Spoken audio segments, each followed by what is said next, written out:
Would you have your kid dropping off the school because they don't like it, because they think it's hard?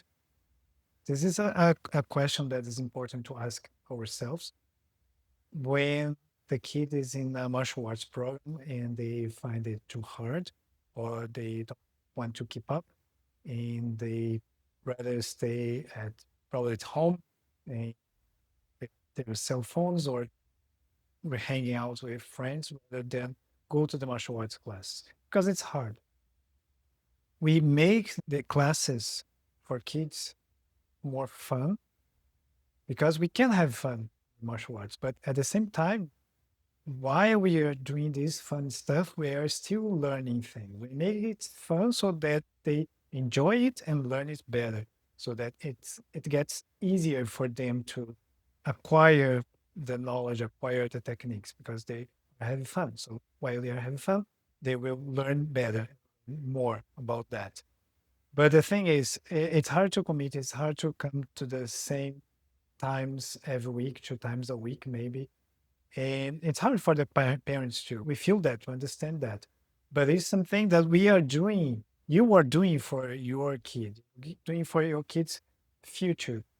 It's very important to understand that there is a distinction on those things. So we have classes that are fun for the kids, but we are not a recreational activity. We do not provide recreational activities. It's not only for recreation, it's for acquiring skills, several skills, physical skills, mental skills, and emotional skills.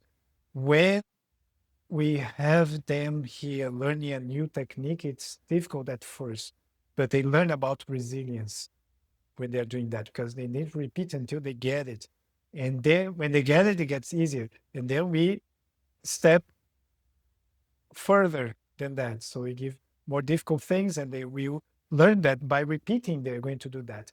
And that skill, they will utilize it on other places at school and relationships and in the future at their work, whatever they do, because they will need that.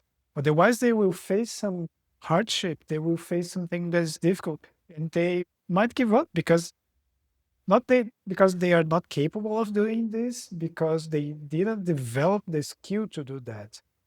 And can be for martial arts or any other activities. Is that martial arts is we have this kind of development that is inherent to the martial arts environment because we have difficult things. We have someone all the time, the kids, or even the adults, okay, making sure that they are focused on what they are doing. We have an example here, a kid. She began in the second classes, 5 to 7, and get to stay into the mat, her father needed to stay just outside the mat, but in her view side. So she needed to be sure that he was there supporting her, otherwise she wouldn't stay at the mat. And she started crying all the time because she didn't have the self-confidence to be there, to stay there. She was afraid of being there. She was afraid of failing. And after a few months, and the father was very patient and resilient on staying there and supportive on staying there. And now, a few months later, she's already in the third stage of, I think, more almost 1 year of training. She was in the third stage of the SEAL program. Now she's a completely different person in terms of behavior because she's the same person, but she developed the skill of self confidence and she does everything exceptionally well. She gets the skills exceptionally faster, and she's very confident. The father doesn't need to stay there anymore. He can sit down anywhere, and she's confident. She's there by herself. Now imagine if the father gave up because it was difficult for him and for her. She wouldn't acquire this skill now. Maybe she would acquire the skill later, but she wouldn't acquire the skill now. How many opportunities outside here, outside the school, she would miss if she haven't, she hasn't acquired this skill here? That's a very important question. What opportunities we are missing? And I'm not talking about only work, but in life itself, of being self-confidence. For example, jumping on a swimming pool, going to the sea to swim, to talk to someone that is a new person. You can make a friendship, you can develop friendship with them, to relate with other kids at school. In all those scenarios, we might be able to use their skills. Not being developing, not having developed the skill, we make your kid miss a lot of opportunities.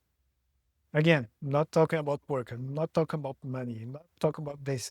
Opportunities for them to develop relationships with other kids, to be more self-confident, to do new things, even at home, anywhere. So what they could be missing if we don't if you don't give them the opportunity to experience that.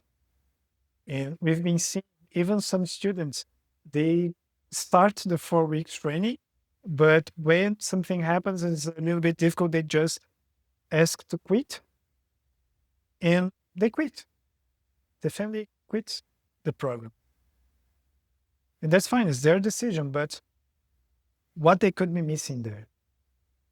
And one thing that we are teaching and you are teaching when you commit to something and you just break this and don't come anymore is that, okay, if it starts to be difficult, then I will stop.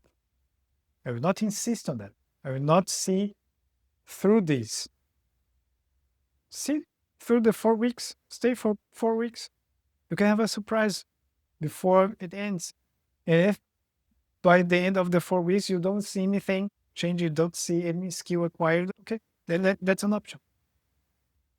But let's try to stick a little bit more on something, because we might be developing a skill, a habit of dropping off something, some commitment before it's over, before we give a chance for it to develop.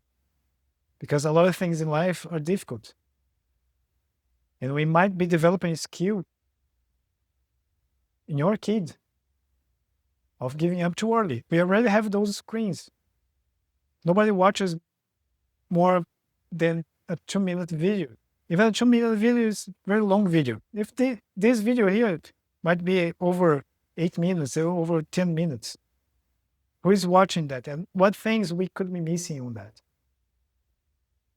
We will not be able, those kids will not be able even to read a book because it's too long.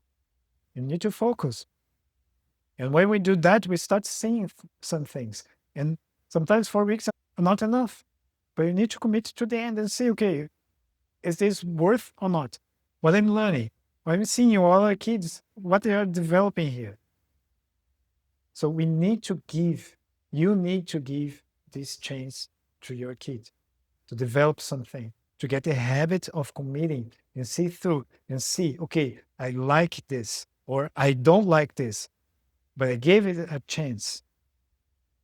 And I don't like it, but I gave it a chance. Even for little things, it's the same thing for food. Sometimes the kid might say, okay, I don't like that, but have you tried it? Have you tried it in different ways, different perspectives? How can I know if I like a potato or not if I never try it? I might not like mashed potatoes, but maybe baked potatoes or roasted potatoes. I don't know. Fried potatoes, which are French fries. But we need to try it. We need to give it a try to the end. We need to teach, you need to teach this to your kid. They deserve that. To get the habit of trying something to the end of the period, to the end of this commitment. And they say with property, I like it, I want to proceed with that, or I don't like it, and I want to try something else. But when we stay one day, oh, I don't like it, there's not enough. It is not enough. Try a little more. And then, okay, let's try something else. Fine. But you gave it a chance. That's the important part.